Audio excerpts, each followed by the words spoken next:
La discapacidad intelectual, antes conocida como el retraso mental, es un término que se usa cuando una persona tiene ciertas limitaciones en su funcionamiento mental y en las destrezas tales como aquellas de la comunicación, el cuidado personal y las destrezas sociales. Por ejemplo, estas causan que el niño aprenda y se desarrolle más lentamente que un niño típico.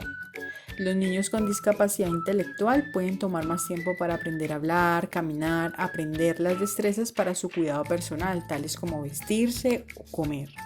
De esta manera están propensos a tener problemas en la escuela para su medio de aprendizaje, lo cual podrá retrasar su proceso de aprendimiento más que los otros normales. ¿Cuáles son las causas de la discapacidad intelectual? Están las condiciones genéticas. A veces la discapacidad intelectual es causada por algunos genes heredados de los padres. Puede ser que cuando estos se combinen u otras razones tengan incidencia en las condiciones genéticas como el síndrome de Down. Problemas durante el embarazo. La discapacidad intelectual puede resultar cuando el bebé no se desarrolla apropiadamente dentro de su madre. Por ejemplo, problemas con las células durante el crecimiento o que su madre haya ingerido alcohol o haya contraído alguna infección como la rubeola dentro del embarazo y de esta manera crear una discapacidad intelectual en el bebé. Problemas al nacer, dados como por ejemplo insuficiencia de oxígeno en el parto. Problemas de la salud. Algunas enfermedades tales como tos convulsiva, varicela o meningitis pueden causar una discapacidad intelectual, que puede también ser causada por malnutrición extrema, es decir, por no comer bien o recibir suficiente cuidado médico en el momento del embarazo y del parto. La discapacidad intelectual no es una enfermedad.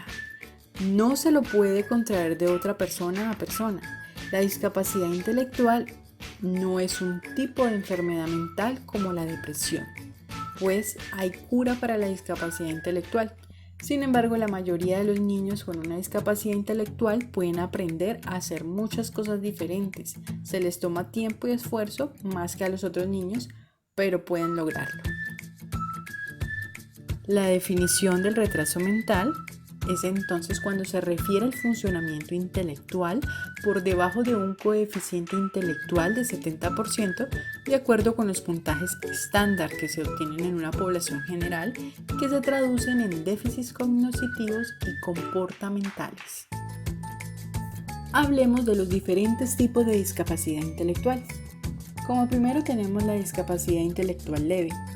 De los diferentes tipos de discapacidad intelectual, la leve se caracteriza porque quienes la tienen se sitúan entre 50 y 70% de cociente intelectual.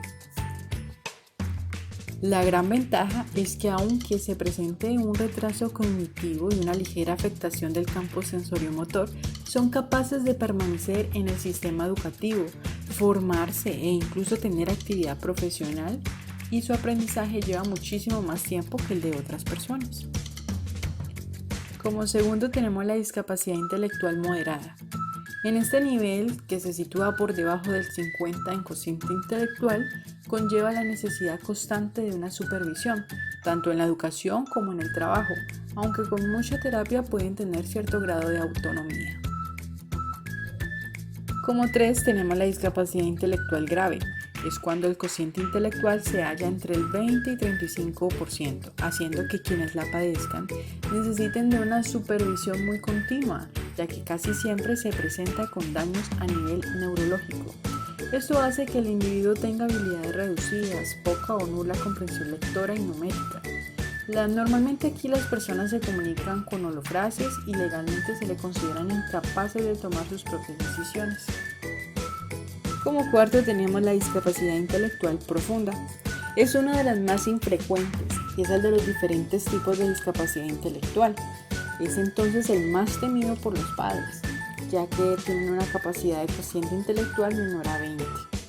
Esto implica un cuidado de forma permanente y la tasa de supervivencia es muy baja, ya que suele aparecer acompañada de problemas neurológicos, entre otros. Sus habilidades motoras son limitadas y su capacidad comunicativa es bastante baja o inexistente.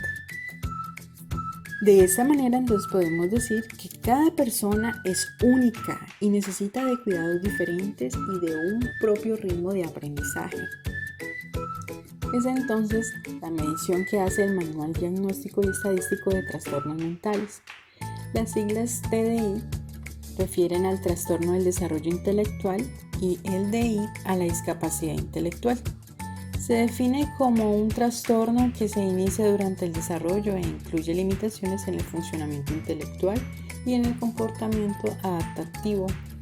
La definición también señala la importancia e influencia del entorno sobre las capacidades intelectuales, siendo necesaria la adecuación de apoyos en los distintos entornos como el colegio, el trabajo y la vida diaria. Entonces es visto desde un enfoque biopsicosocial y el TDI es un estado particular de funcionamiento caracterizado por entonces las limitaciones del funcionamiento intelectual, dadas como el razonamiento, la resolución de problemas, el pensamiento abstracto, el juicio, el aprendizaje académico. La capacidad intelectual entonces se considera como que una persona pueda comprender y tener las siguientes funciones, dadas como el razonamiento, la planificación, la solución de problemas, el pensamiento abstracto, la comprensión de ideas complejas, el aprendizaje con rapidez y el aprendizaje a partir de las experiencias vividas. Los trastornos que se consideran de origen del desarrollo neurológico incluyen: primero, la discapacidad intelectual. Segundo, los trastornos del espectro autista. Tercero, los trastornos motores y de coordinación del desarrollo y estereotípicos de movimiento. Los trastornos de tics, la lesión cerebral traumática, pueden ser congénitos. Los trastornos de la comunicación, el habla y el lenguaje. Los trastornos genéticos también pueden ser por esquizofrenia o un trastorno esquizotípico. Los trastornos debido a los neurotóxicos y también trastornos del comportamiento, trastornos de la conducta. Todos estos van ligados al desarrollo neurológico.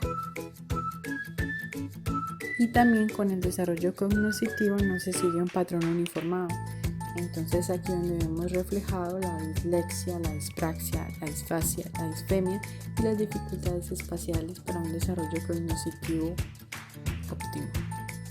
El autismo es un trastorno que se manifiesta antes de los 3 años de edad y se caracteriza por alteraciones en el desarrollo de las relaciones sociales y de la identificación con los demás, como el aislamiento, la incapacidad de comprensión, falta de contacto visual, hay poca comunicación verbal y no verbal, hay una imaginación y creatividad que es falta de juego imaginativo, y aunque no son muy claros, algunas infecciones congénitas, anomalías genéticas y cromosómicas, lesiones cerebrales o alteraciones metabólicas son las que pueden llevar a que haya esta patología.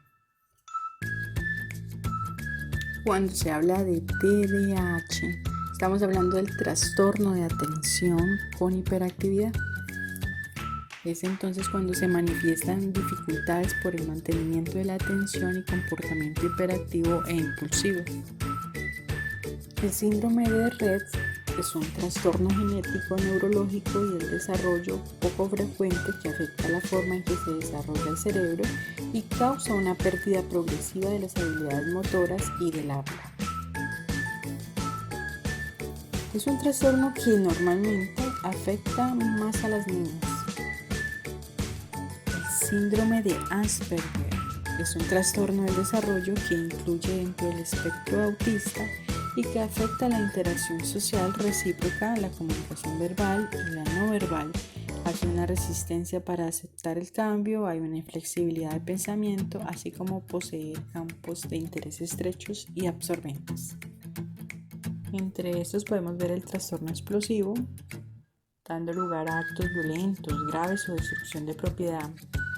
También la cleptomanía, que es el fracaso a aguantar los impulsos de robar objetos si son necesarios para la persona, que sean abandonados, regalados o escondidos o simplemente olvidados. De esta manera se lleva a cabo un robo más fácil. Los juegos patológicos.